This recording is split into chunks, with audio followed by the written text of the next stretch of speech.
Welcome to the next installment of the Bethlehem Law Firm Video Educational Series. I'm Darren Senga. And my name is David Gantz. We're here to talk about delay damages for subcontractors.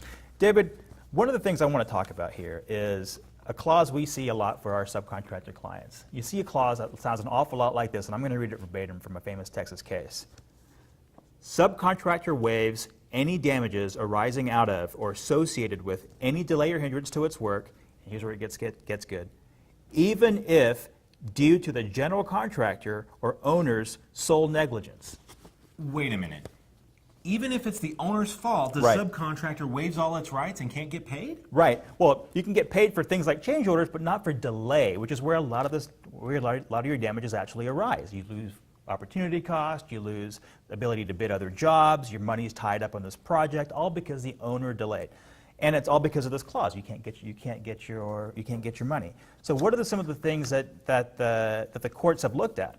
Well, the Zachary case, about 3 years ago, the Texas Supreme Court took a good look at this and was very suspicious. Now, the Zachary case, as you might remember, pretty interesting case. It was a Port of Houston deal, hundreds of millions of dollars of work to get a new wharf put together out there in Port of Houston. Right. And the owner, at some point in the middle of it, decided that there's all these clauses in the contract that said Zachary needs to meet certain deadlines, needs to have certain things ready for certain important shipments, because these are ships. These aren't just sort of things going on. These are ships. They have hundreds of millions of dollars worth of cargo on them. Right. Well, let me guess. The owner does something to actually mess this whole deal up. Bingo. Bingo. They want something done out of sequence. They want some specific new wharf put on the back, and they don't fully approve Zachary doing the right thing in order to make this thing happen. So they give him kind of a, why don't you go ahead, we'll see how it all comes out kind of instruction.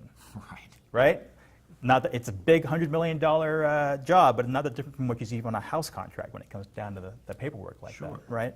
So basically, what happened is Zachary had to eat something like $30 million in delay damages. This is their money they've got tied up to get this thing done, and it took him 2.5 extra years, all because the owner caused all this delay.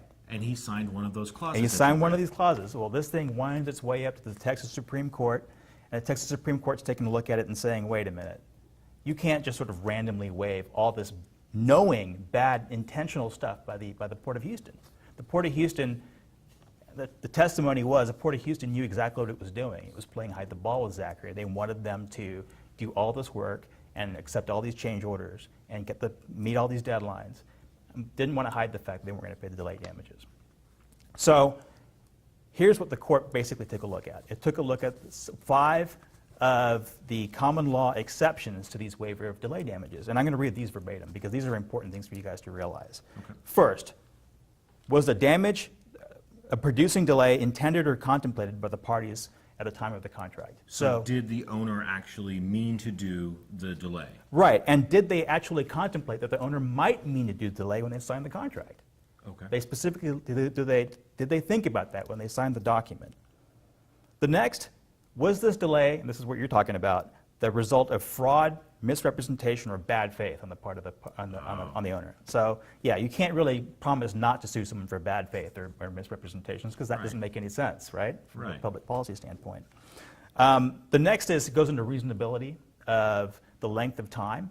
Was it an unreasonable length of time that you're asking for the delays? So they're going to take a look at the circumstances pretty carefully there. And the next is fundamentally whether or not the number of days that you've enumerated to match what you've actually claimed. So again, specificity on timing. It's not just a question of an open checkbook for somebody. You've got to be specific with, if you change A, then 3 days, that kind of a thing, right? Okay. Rather than an owner saying, we'll get to it, right, like the Port of Houston and the old wait and see. Exactly, exactly. And the next thing you want to look at is whether or not the owner was actively interfering with the contractor or the subcontractor getting the work done.